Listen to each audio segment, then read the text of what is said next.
George, I know I'm an anthropologist, but I'm not at all sure if I can refer to myself as an Africanist or as a specialist in the North Africa, knowing that my fieldwork is made in the western regions of the Sahara.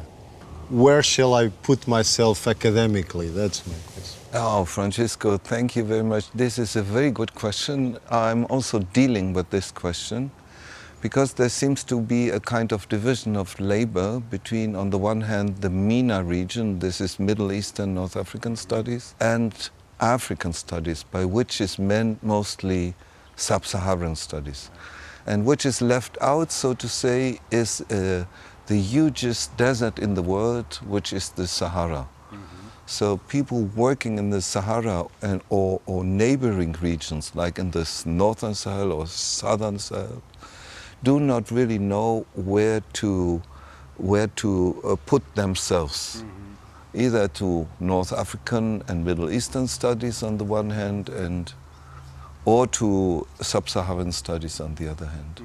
And by the way, it's also interesting that the people themselves, they make this distinction between the whites in the north, in inverted commas, and the blacks in the south. Do you think that the academic partition that exists has to do with the fact that Islam is predominant in the north and not in the south? I think it's not due to that fact, because empirically Islam came to East Africa on the Swahili coast very early, and also crossed the Sahara very early, already in the 7th century and the beginning of the 8th century. And then also many Africans, I mean sub-Saharan Africans, are Muslims. Seen from Islamic studies, they still have a center-periphery approach, the center being the Hijaz and the Arab Peninsula, and all the rest is peripheral. There was also the political will by colonial powers to divide and rule, you know, to divide also in religious terms, to have a good Islam, which was the black Islam, and a bad Islam, which was the Arab Islam.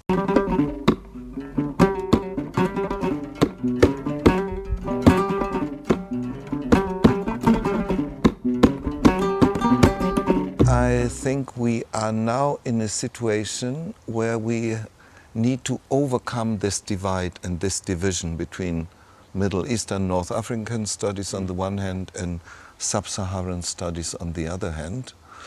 Why? Because the Sahara itself and the neighboring regions are at the center of political attention.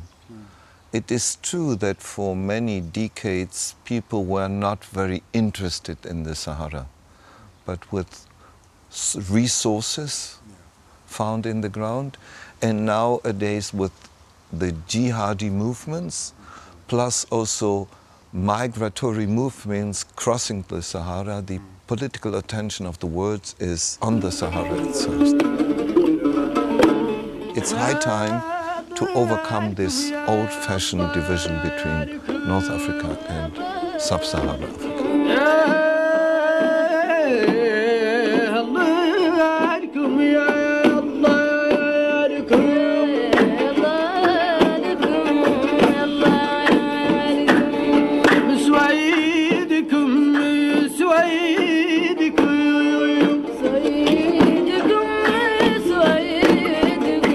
We can agree on that point, and we can also agree that there is a Saharan identity. I found this question very interesting, and let me start with something which was a political project by the Libyan leader Muammar Gaddafi. He spoke of the Big Sahara, Sahara al-Kubra, or the Great Sahara, more or less, and he was claiming a particular identity for people living in the Sahara. His idea of a common identity are still around. I don't know if we can speak of an identity. This would be for an anthropologist perhaps too essentialist, but we could perhaps speak of common properties shared by the various groups in the Sahara.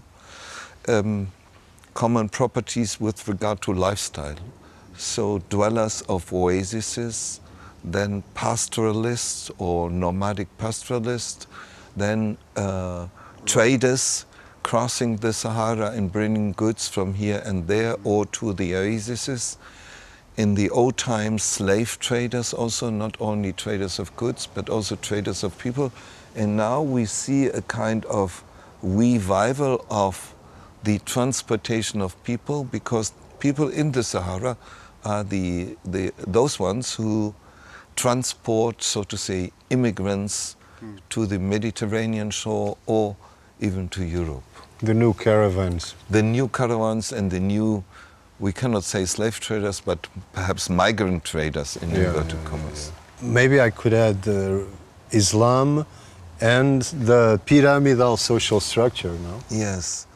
The term tribe, can be used in the North African context, the Middle Eastern context, and which is quite well established, but it is a non-word in sub-Saharan studies. You cannot speak of the tribes of the Bambara or the Hausa and so on and so forth.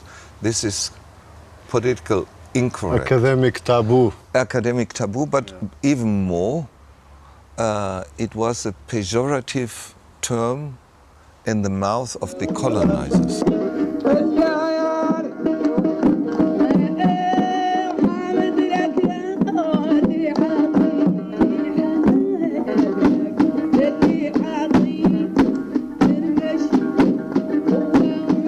Francisco, I saw on your website of the project that you are working not only with colleagues from the global north or the North Atlantic world, but also with colleagues from the Sahara. How is the collaboration between you and them? Let me explain. I asked that question because I worked in neighboring Guinea-Bissau, also with people from Guinea-Bissau and people from Germany mostly, and the collaboration was not always easy. What can you tell me about your collaboration? The collaboration isn't always easy, and it can be pretty difficult, but I think I should do it. My idea is to establish valid scientific cooperation between both margins of the Mediterranean. I have people from France, Spain, the US, Portugal, and I have people from the Western Sahara, from Mauritania, and possibly from Morocco. We are recruiting right now. The idea is to have Europeans working with the local colleagues. Yes, I think this is awesome. You are one of the few, or perhaps the only, projects which really tries to integrate colleagues from the area in your team. Is this also due to questions of security or only partly to security? In the north of the extended Western Saharan region, southern Morocco and Tindouf, there we have to be very cautious, and our local partners there, they are in fact connected with security or state apparatus that serve not only as academic experts to the team, but also for security reasons, for mobility, for formal documentation that is needed. But in Mauritania, to the present, the colleagues we have working on the project are there for strict scientific reasons. Purposes, yeah, okay. In regions of high risk, it's important and useful to incorporate local guys for those kinds of practical purposes, operative purposes. Yes. I imagine in your area you should have also a high security. Yes, in fact, team, the composition of your team and your approaches are a model for our research, because we want to imitate this particular approach of integration of local scholars or national scholars with scholars coming from abroad. So you are, so to say, a role model for us, the CAPSAHARAN project. This is I wouldn't say a pilot project, but we're experimenting, but I think we'll see the results in 2-3 years, but I think that's the proper way to do it. And the last question I wanted to ask you is about the as you are working with colleagues from Mauritania and Morocco and so on and so forth, what about the impact in these different countries with regard to the transfer of knowledge? So your project is producing knowledge, as they say, even though I do not like the term producing knowledge. But in any case, there will be articles, there will be other outputs, perhaps. What do you plan in this regard? With an ERC scholarship, you have to do a strict policy of benefit sharing. Yes, That's that's his term. official term for this kind of situation you were mentioning. And yes, besides the publications, many of which co-authored between Europeans and Saharans, we will also do local workshops, local formation actions in the three locations of the project. Yes, we hope to do that. This benefit sharing policy is effective and for real. In September 2019, I'm hosting the annual meeting of the team in Nouakchott.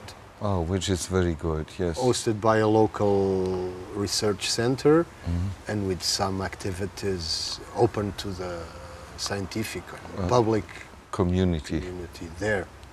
So that's one very concrete effort in benefit sharing. I hope many more will come. Thank you. I thank you. No,